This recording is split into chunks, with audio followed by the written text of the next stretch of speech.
Do you want the light? I wasn't. Hi everybody, how are you? We're just debating. No, I tried it. Sorry, I tried it before and it wasn't quite. Okay, is it right? How are you all?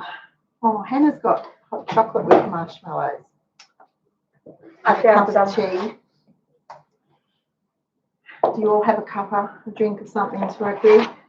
So how is everybody? Gosh. Lots of people here tonight. Lots of, yeah, Judy says lots of familiar names. There are. Okay, well, I'm so. I'm here. I'm still alive and kicking. You can't get rid of me that easily, folks. Back in January, I was sick. I had pneumonia and I just never got over it. And it just went downhill and got harder and harder and harder to do stuff. So, and instead of taking time back then like I should have, I just didn't. So it all went pear-shaped. But I have a heap of stuff to go through with you. Nothing in particular tonight as a topic other than, you know, just keep calm and keep cheapskating. Thanks to Maureen for that. Because really, there's nothing else you can do, is there? You could turn up your toes, but seriously, who would want to? So just get on with it. Do what you have to do and make the best of it. We survived so far because our lockdown starts to ease tonight at 11:59 p.m.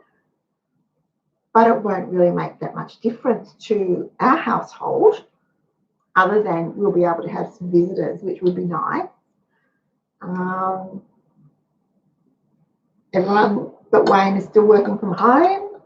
We still won't be going to shopping centres or doing anything ridiculous like that. We saw the madhouse that was Chadstone on Saturday, and I can't believe how seriously, people, shopping is a chore, not a hobby. It's not a recreational activity.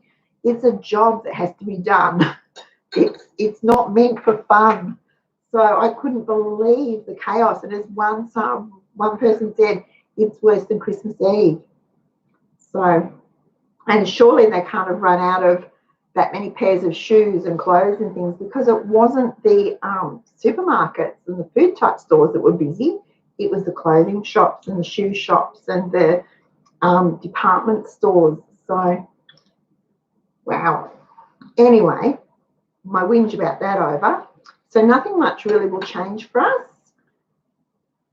Kids will keep working at home. We'll still just go out once a week to do whatever we have to do. We're living off our stockpile, which is what we would be doing anyway. The only thing I did was go to the butcher because it came time to do my quarterly meat shop anyway. And that was a bit of a fizzer really, because it was still in March and there were queues of people lined up for stuff and there was no mince and no chicken, and it was just a disaster and very expensive. I was surprised at just how expensive the meat was. I noticed that it is starting to come down again, thank goodness. We didn't run out of toilet paper. We didn't run out of, what else was there? Flour. We didn't run out of rice. So we survived just like we normally would. We were still doing buying milk and fresh veggies that we weren't growing. Otherwise, we were fine. So let me just move this over. So how did you guys all survive? So far, so good. I think, remember, I don't know whether it was earlier this year or towards the end of last year, I did a preparer, not a prepper. So we like to be prepared for things. Thank goodness. It stood us in good stead. We were fine. We even had all the ingredients to make miracle spray when it ran out, and the washing powder. we were fine. The only thing I couldn't get when I wanted them was seeds, and it was just parsnips and turnips.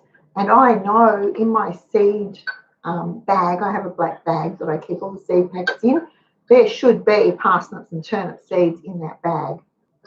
When it came time to do the planting, no, I couldn't find them.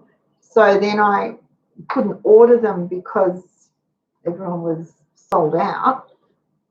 I had to wait. Well, thankfully, Diggers Club came back a couple of weeks ago, and first thing I did was order my parsnip and turnip seeds. They turned up yesterday. Yes. So turnips don't take long, about 7 or 8 weeks. The parsnips will take a bit longer. They take about 5 months, about 20 weeks from seed to harvest for parsnips. So they'll be a spring rather than a late winter crop. But what the heck? I'm the only one that eats it anyway, so it doesn't really matter. I'll enjoy it all year round. So, yeah. All right. Thank you, Kathy. All right.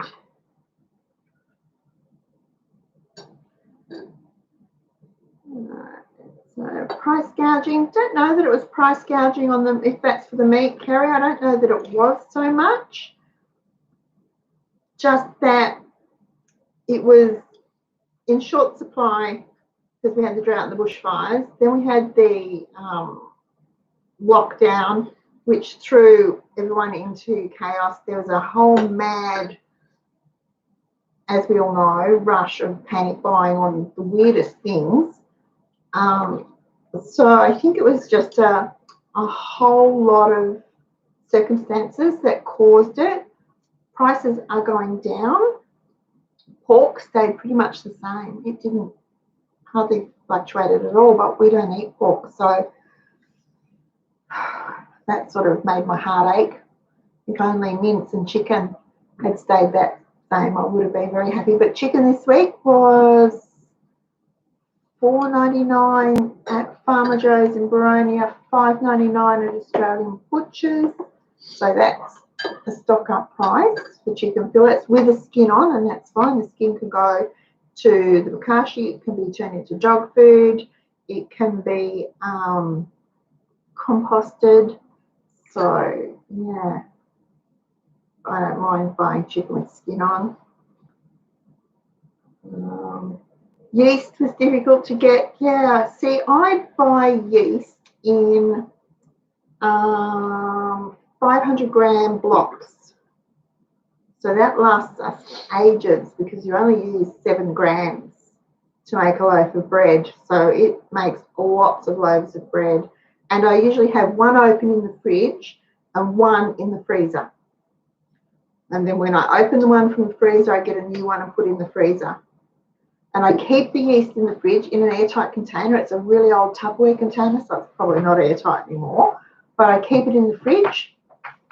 I always have done because Mum, don't ask me why, Mum always kept the yeast in the fridge. So I kept the yeast in the fridge. And it lasts for ages. So, yeah. Pellegrinos, and they had capsicums last week really cheap. Oh, Kerry. Oh, gosh. Oh, really, really cheap, but we've got them in the garden still. I didn't pull the capsicums and the eggplants out when I was getting ready to do the autumn planting because they still had flowers on them and some of them still had little fruit. And I hate, it just kills me to pull out something that's still producing. So we've still got 3 capsicums and 2 eggplants that still keep flowering and keep producing. So as long as they're doing it, they can stay there. They're sort of a bit slow, and they will slow down for winter. The cold will slow them down, but you know, I can't stand to throw away free good food. All right. Bread improver, Kerry, okay, I have a real bread improver. Don't use it. Don't like bread improver. Find it a complete and utter waste of money. If you really think that your flour needs something, then buy gluten flour. Buy 500 grams of gluten flour from the health food shop and you use 1 teaspoon per cup of plain flour. And that will give you a really good loaf of bread. It's cheaper than bread improver, and depending on which brand you buy, it's better in terms of the ingredients, because gluten flour is just gluten flour, whereas bread improver has a whole lot of other things added to it. So I'm not a fan of bread improvers as such, but gluten flour is fine. But I just use, at the moment I'm using Gem of the West plain flour, and it's making a really good loaf of bread. It makes beautiful raisin bread.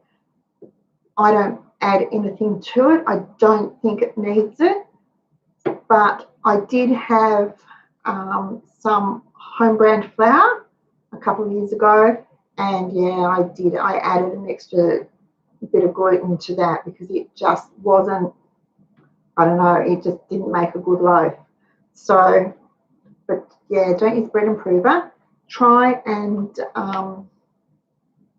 find some gluten flour and use that.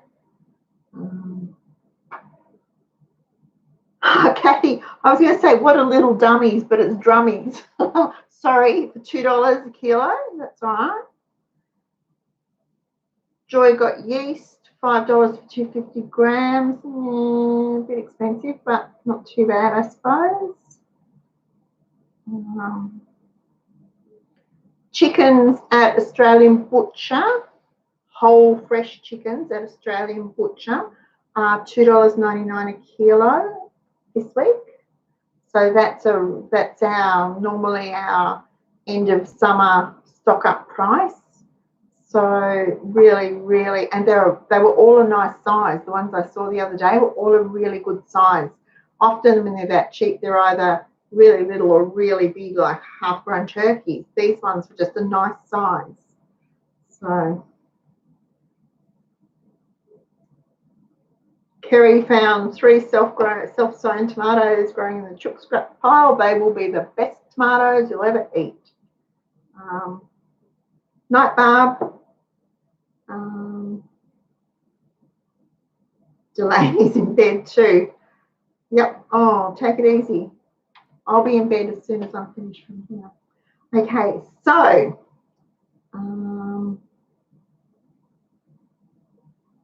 what meat do you use for stew? Chuck is really expensive. I used to use stewing steak or chuck steak, any of the old-fashioned slow ossobuco or anything like that, but they all became really trendy, and so they become really expensive. Now, if you ever come across budget rump, it's awful. It's just dreadful. It's the chewiest. I've never had a good piece of budget rump steak. When it's on sale, it's often cheaper than the chuck or stewing steak. You might pick it up for about $8.99, $9.99 a kilo. As long as it's the budget one, you can get the butcher to cut it into chunks for you and dice it for you, or you can do it yourself at home. It doesn't take long. And I will often use that. Or, what's it called? It's gone. The budget rump, the Y bone. It's called Y bone in some butchers, and it has another name. It depends where you are as to what it's called.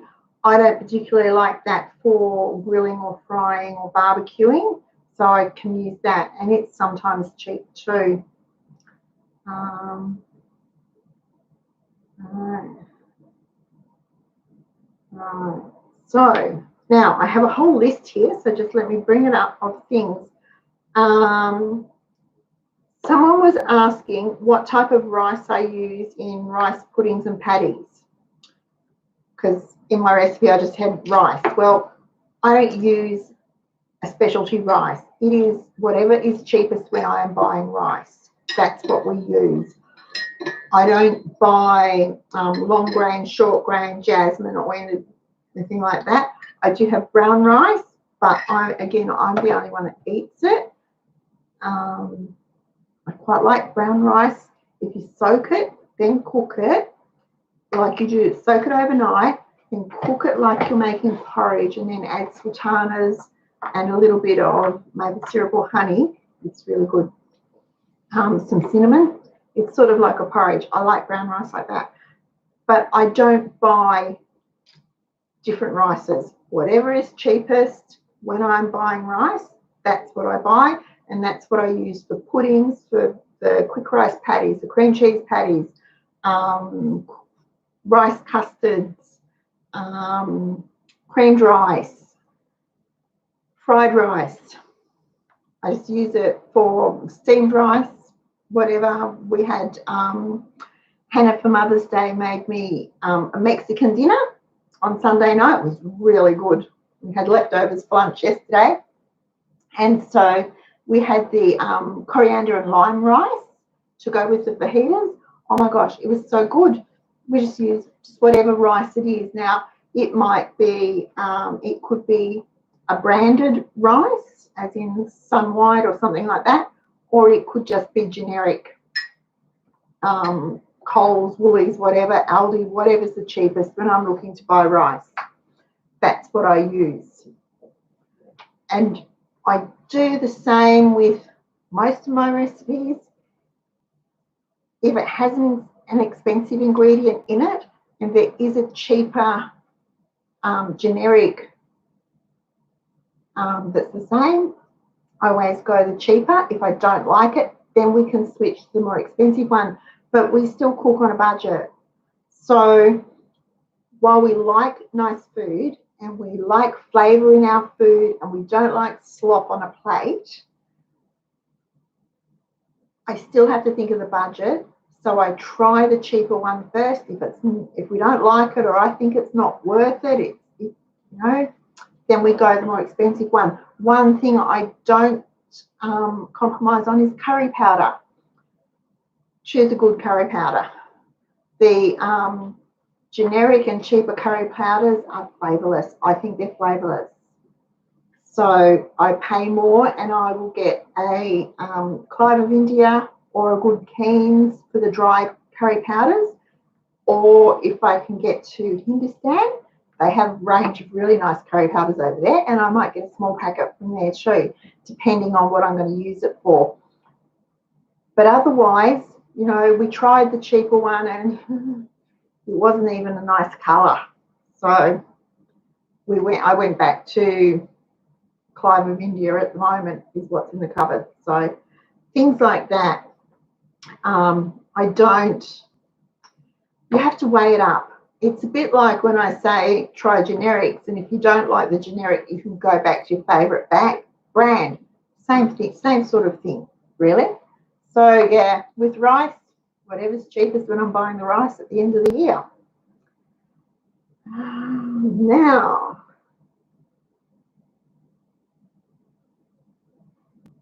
oh, Joy, yeah, $5 for 500 grams. That's about what I paid for mine. I was going to say $5 for 250 grams is a bit expensive. Yeah, but 500 grams makes an awful lot of bread. 500 grams of yeast, lots of pizza bases. All right. Now, in the newsletter each week, I put in what we are eating. It's what we eat. Okay, it's what I've planned for us to eat for the next week. So when I was scrolling through some emails on Thursday night, I found one and I sort of read it and I thought, oh, seriously? And then I read it again and I went, oh, okay, I need to address this. So I have addressed it in this week's newsletter. You will see that I have answered it. But the comment was that she was often surprised at the use of so much expensive meat in my recipes. And I went, ooh, because we are meat eaters. I have a husband who likes his meat. He's never going to be a vegetarian by choice. He likes his meat. And so we do eat meat. Not every meal, but we do eat meat. And mate. And then I thought, I don't use expensive cuts of meat. So I went back through it and I had a look at the meal plan for this coming week, and I went through it and I thought that, okay. So in this week's meal plan, there were two dinners with no meat in them at all.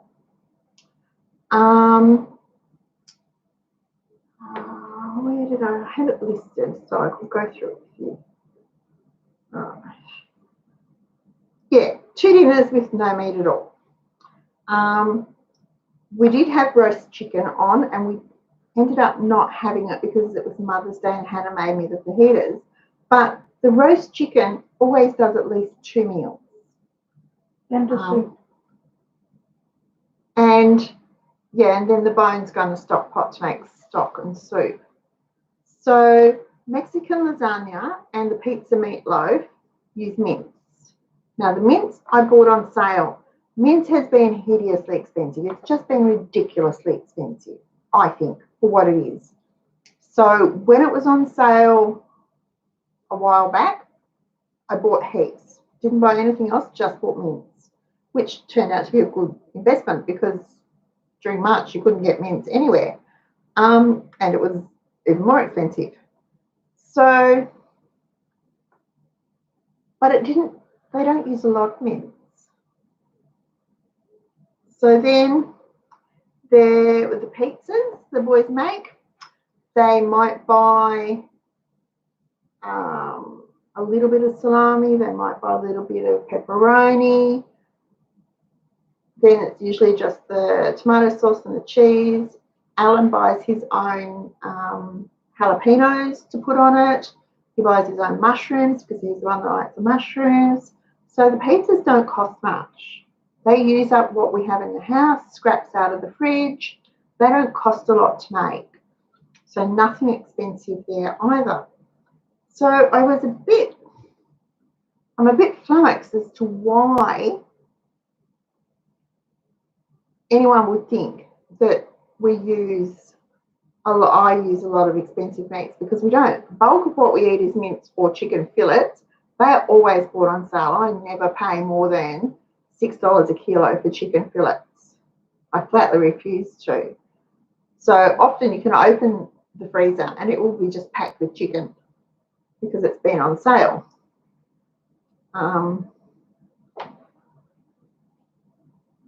When I buy a leg of lamb, we try to have one roast lamb dinner a month. If you look at my meal plan for the year, I'll go chicken, beef, chicken, lamb, chicken, beef, chicken, lamb on the roast for Sunday. So I buy a leg of lamb. I try to get one that's about between 1.5 and 2 kilos in size, because it does shrink a little bit when it cooks. That will do us for 2 roast dinners. So I cook it, slice it, we eat the roast that night. I put enough of the sliced meat into a container with gravy and it goes into the fridge. That is the next month's roast lamb dinner. I don't have to cook the roast lamb again. If there's any meat left on the bone, it gets taken off, and depending on how much it is, it might go into a sweet lamb curry, it might go into a French shepherd's pie, it might go into fritters, it might be enough to chop up and add to salad and tabbouleh and have kebabs, because you don't need a lot of meat. You don't need a lot of lamb for those things. And then the bone always is turned into stock for soup. So while the initial leg of lamb might be expensive, it still comes down, by the time we do those meals, it still comes down under to around the $5 per meal cost for the lamb. And that's what I aim for. $5 per meal is my limit on meat. So the cheaper ones give me a bit more room for some of the slightly more expensive meals, but it works out like that. Does that make sense? I hope that makes sense. It does to me as I'm saying it. Another one of her comments was fruit. Well, I think because I listed limes and bananas. Well, bananas were 99 cents a kilo at Pellegrino's, and the limes, oh my gosh, the lime tree is loaded. And the fruit bowl is overflowing with limes. And she went, well, limes are really expensive. I don't know because I don't buy them. We grow them. I was looking at the oranges. I think I mentioned to someone, maybe on Facebook or something a couple of weeks ago, that the orange tree is full. So is the mandarin tree, and they're all starting to turn. I've been watching them the last couple of days. They're going from green to that pale orange, and they're nearly ready. So I'm really excited because we'll be picking oranges and mandarins, and then that's what will be in the fruit bowl. This is my fruit bowl. It's what we have in our house to eat. Now, we eat plenty of fruit because we also have stewed apples. We have dried apple. We have rhubarb. We have peaches. We have apricots in the freezer. I have raspberries. I have blueberries in the freezer. So we eat those fruits. I've also got canned peaches and canned pears that we eat too. So we get plenty of fruit. Just because it's not listed there doesn't mean we don't get it. I'm just going to have a drink of water, guys.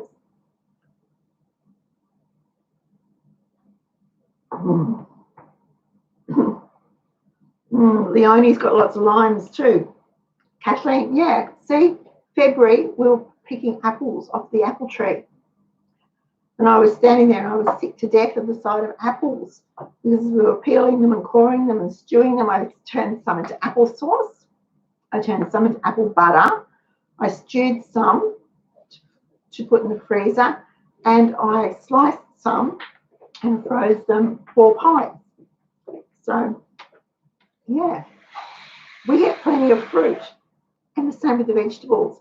When I put that meal plan in the newsletter, I just put the main course, the main dish. I don't do the sides. I don't think I should have to. It's what we're eating. But honestly, I think you're all smart enough to know that you can't just have a lump of meatloaf on the plate. You need something to go with it. I don't think I need to spoon feed, and baby everyone that much, because honestly, you're all bright people. You all know that you have something else with it. So just because I don't list the vegetables that we're having doesn't mean we don't have them. And if you were to ask my kids, they would tell you what are the veggies that we have all the time? Peas, corn, carrot, potato. Peas, corn, carrot, potato. And then I'll mix it up with broccoli, silver beet, beans, cauliflower, beans, cabbage, pumpkin, sweet potato. There's always a good mix of veggies for us to eat. Mm-hmm. So we get our 5 serves of veggies and our 2 serves of fruit every day without fail, which brings me to another point, totally separate to this. Another question, and someone was querying the 5, how could they get 5 veggies every night? Well, no. Folks, it's 5 serves of veggies and 2 serves of fruit for the day, not for one meal, for the day. So if you had cornflakes with banana for breakfast, you've had a serve of fruit. You have tomato and lettuce and cucumber on a salad sandwich, you've had some veggies. You don't need to have with your main meal 5 different veggies. It's for the day, not for the meal. Don't get confused. So I know sometimes I've had comments about I'm starving my family. Truly not. And not feeding them healthy food. Well, that's just not true, folks. I'm really careful about what we eat and how we eat it and when we eat it. So we get 5 serves of veggies every day, 2 serves of fruit every day. It's what we have. It's how we eat it. And that's spread over 3 meals and a couple of snacks. So, right, now,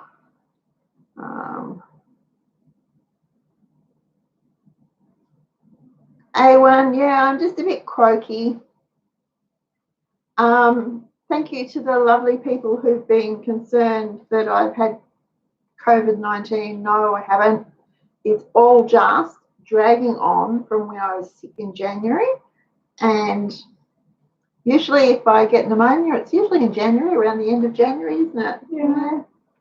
That's when it happens. So, but I don't know why. I just wanted to stay home and do my own thing, and I should have just rested up, and I didn't. So now I'm making, got to take things easy now. Vicky Johnson made self-raising flour.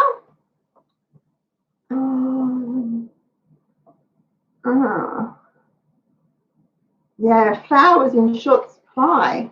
Still is. It still is. I noticed for our Coles, which is a really big store and always very busy, the shelves are looking full, but things are rearranged. So you've got things that wouldn't normally be in the flour aisle, in the flour to fill in the gaps, and some of the lower shelves and some of the top shelves have just a single row of things of whatever goods behind, and then there's space behind them. So not quite back up to scratch, and there's still some limits on stuff, but it doesn't matter.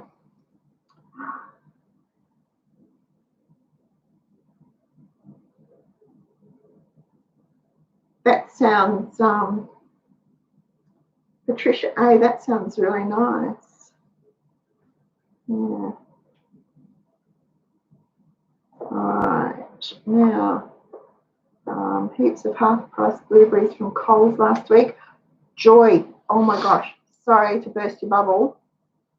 I was going to get some of the blueberries and raspberries that were on sale at Coles last week, and Madam stopped me, those back, because actually, if you check the unit price, even on sale, the Coles brand were cheaper than the Creative Gourmet on sale, and checking the unit price, and they all came from the same place. They all came from Chile.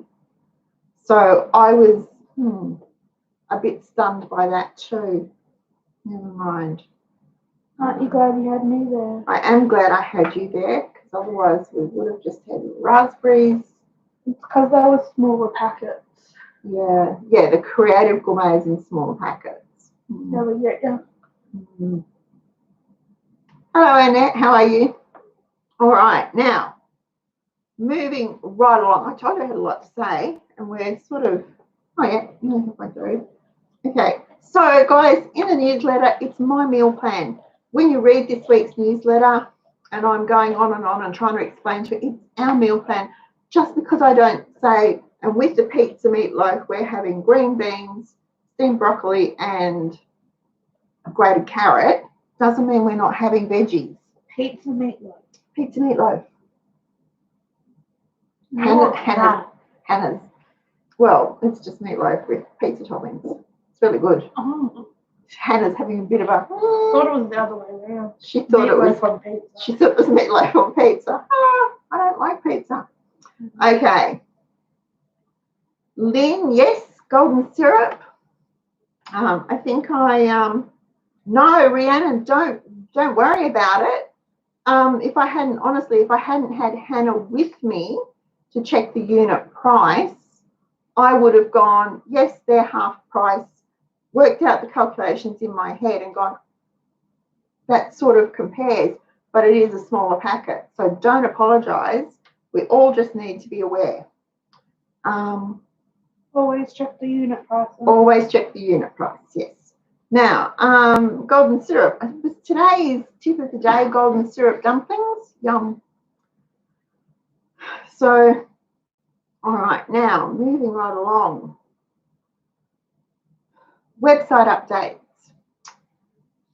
it's only been not quite 5 years since we rebuilt the website, but we're rebuilding it again. And this is a complete rebuild from the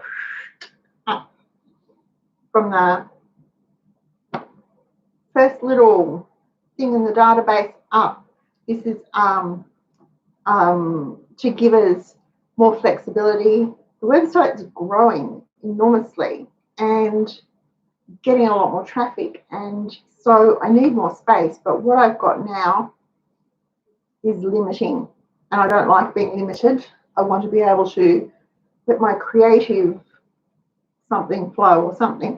So we're rebuilding the website. Now please be patient because it's going to take a couple of months. We've been working on it for the last couple of months in the background. Hannah was about to sneeze. If you hear a roar, you'll know what it was. We've been working on it. AJ and I have been working on it in the background for the last couple of months. Now you'll actually start to see things happening.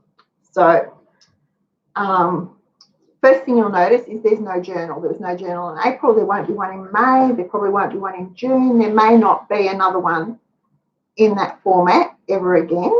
I have another idea. So you shouldn't let me have time off because it gives me time to think and I have ideas.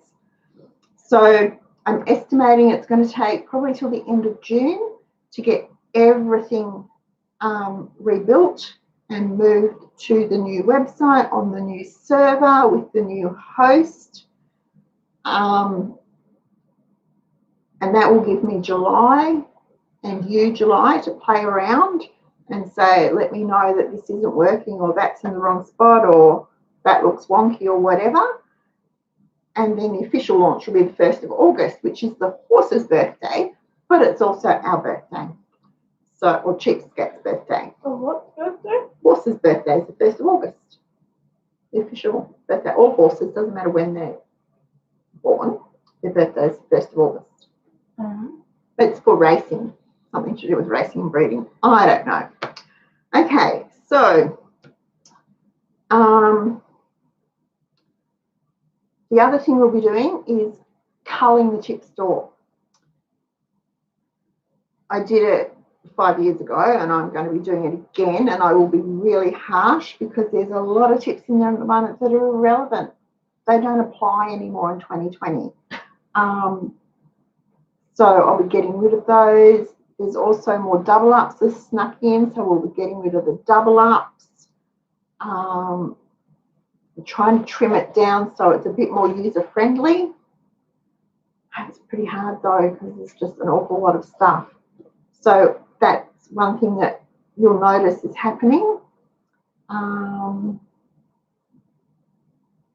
Just understand that what's left will actually be valuable and useful for you in 2020 and beyond.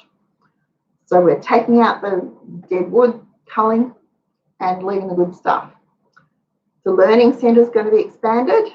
So I've got heaps of new resources for you to use that will be added in there. Newsletter is going to stay pretty much the same for the time being, still weekly, still have bits of the same things in it. If there's anything that you think we would like to see in it, let me know and we'll see how I can add it in. With the tip of the day, I'm not sure about this one, folks. It may just become member centre based and updated daily rather than a daily email.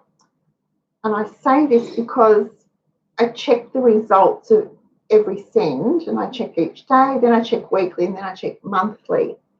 And honestly, I send out thousands, tens of thousands of those things, but only a very small percentage of them are actually opened, which means people are getting them to the inbox and either deleting them or just letting them fill up their inbox and not opening them.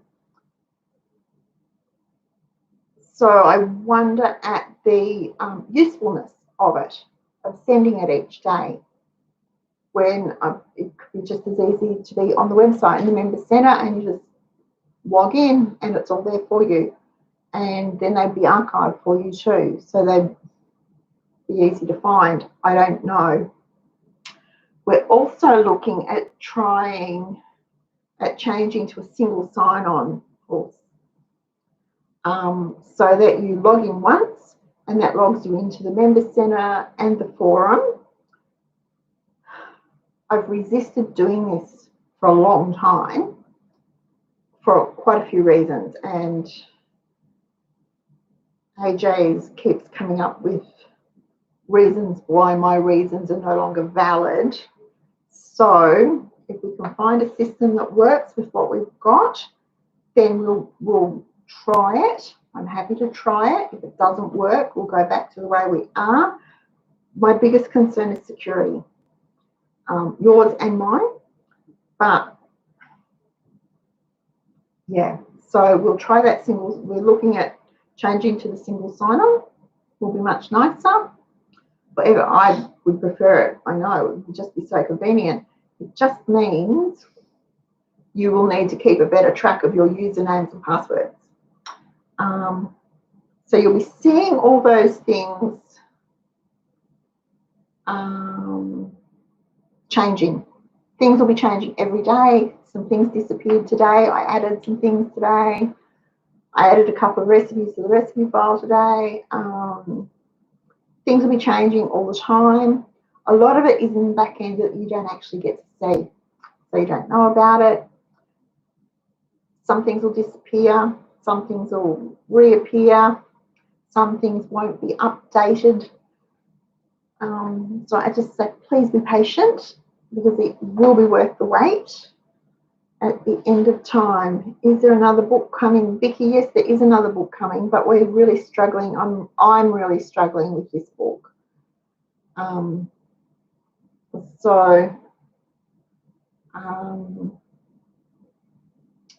Yeah, I really wanted it. I can't talk about it. I just can't. It's overwhelming me. The whole process of this book is just overwhelming me. But it's on its way. Veronica, if you don't get the newsletter or daily tips, you need to make sure that you're signed up. If you've signed up, you need to make sure that your email address is current, and you also need to make sure that you haven't been removed from the database because an email address has been returned as undeliverable.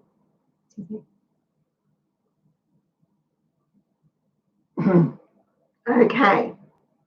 Now, if you've been receiving the newsletter and all of a sudden it stops, it's either because you've changed your email address and not let us know, or we've sent a newsletter to you and your email provider has returned it to us as undeliverable. If that happens, your email address is removed from the database. Now that's done automatically, and it's done so that the database is always clean, what we call clean, so that all the addresses in the database are working. And I do this for my own benefit, but also to comply with spam laws. So the other reason is you could have accidentally unsubscribed.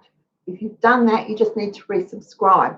When you resubscribe, just make sure when you get the confirmation email that you actually click the link in it to confirm that you want to receive the newsletter. I can't do that for you. If you've unsubscribed, you have to resubscribe. I cannot add you back in. Again, it's an international spam law compliance requirement. I can't do it for you. You must do it.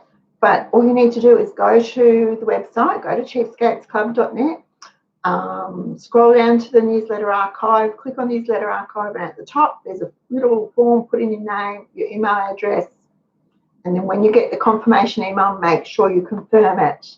Once you've done that, you should be back on the list. Right. All right.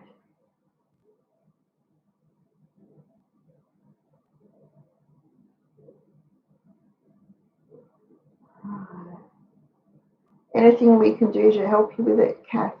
I'll let you know probably, once the back end is done, probably, AJ came out this afternoon and had found a way that we can actually transfer all the data. She means the book.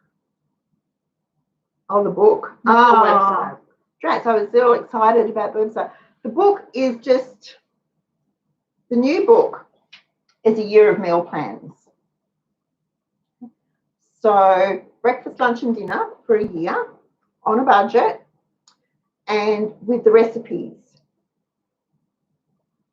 And hopefully the shopping list. It's getting the shopping list together that's causing the problem. There isn't actually one single program I can use where I can type everything in and have the shopping list generated for me. They all have to be done manually. That's what's doing my head in. It's just really doing my head in. So I've broken down the recipes by ingredients. Then we have to transfer them over to the shopping list for the various weeks. I might end up going, it's too complicated, I can't do the shopping list, but we've got all the recipes, we've got the meal plans, we've got everything else. We'll see how it goes. Yeah. A friend of mine frequently doesn't receive emails from me as a provider, says her inbox is full when it isn't. We end up talking in person. Yeah, look.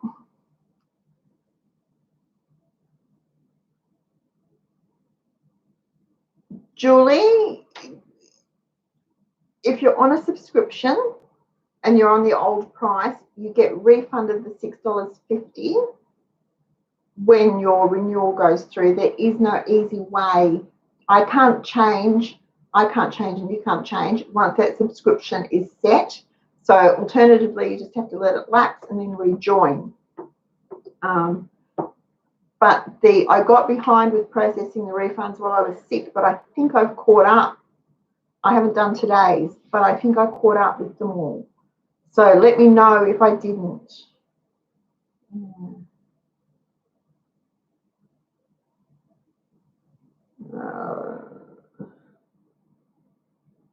Taste tester.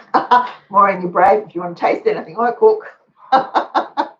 Don't do it. Just ask Hannah about the salmon dish. No. All right. So, have I caught you all up? I think so. Otherwise, it's just been pretty quiet here. Pretty average, normal, quiet. Monday to Friday from 9 till 5. Hannah goes into her room and shuts the door, and AJ's in his room with the door shut, and Tom's in his room with the door shut, and they come out for lunch and they disappear back in there, and they all come out at 5 o'clock because they've finished work for the day. It's really quiet.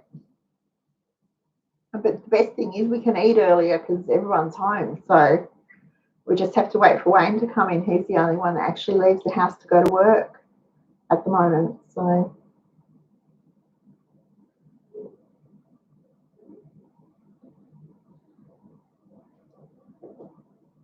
yeah, Joy, that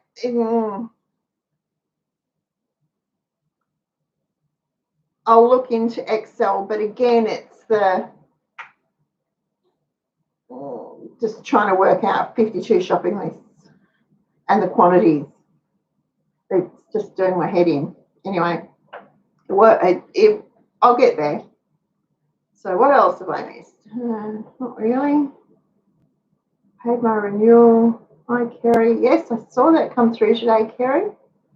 A year already. Goes fast, isn't it? Goes fast when you're having fun cheapskating. So, guys, we're all caught up. Our restrictions ease tonight if you're in New South Wales. I think some of them are already done. Queensland, we're all over the place. So, yeah. I can hear a phone. Must be Dad's. Okay. Well, there won't be a show on Thursday. We'll keep it just to Tuesdays for the next couple of weeks, if that's okay. Next week, I'd like to talk about rebuilding stockpiles without panic buying. I don't think we panic buy anyway. I think we just prepare and plan ahead. So I'd like to talk about rebuilding the stockpile. And there's something else, but it's gone. I've lost my notes. Where did I put them? Down here. Oh, yes, Victorian ladies and gentlemen. NQR starting tomorrow has some amazing specials. There's a store opening up in Ringwood. Yes, there's a Ringwood store opened. So some really good specials. So log on to, if you're in Victoria, log on to the NQR website if you don't get their newsletter, and have a look and see what they have. Some of them are really good and well worth having, I think, for restocking. Okay, alrighty, I shall go. Hope Delaney is warm in bed still, because that's where I'm heading. As soon as I'm finished here, I'll pack up and head off to bed too. I shall see you all on Tuesday next week. Can't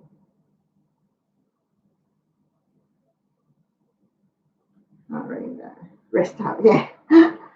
I'll see you all on Tuesday next week. Newsletter will be out on Thursday. If you have any questions or anything, use to contact us. Just give me time to answer you.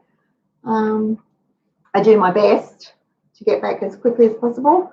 Oh, folks, if you're having trouble logging in, that's what it was. If you are having trouble logging in to the Member Centre, please make sure you have accepted the cookies policy. It's a little message down the bottom of the screen. Again, it's not me. It's a requirement by actually EU law, but because we have visitors and members from the EU, we have to have it. The cookie policy, if you can't log in, accept that cookie policy. You only have to do it once, and that should fix your problem. Fix the problem for you. Now, I did send out an email about it a couple of weeks ago, but lots of people missed the email, so they're still having trouble logging in. Once they accept the cookies, they don't seem to have an issue, and that will affect both the Member Centre and the Member Forum. So you have to accept that cookie policy.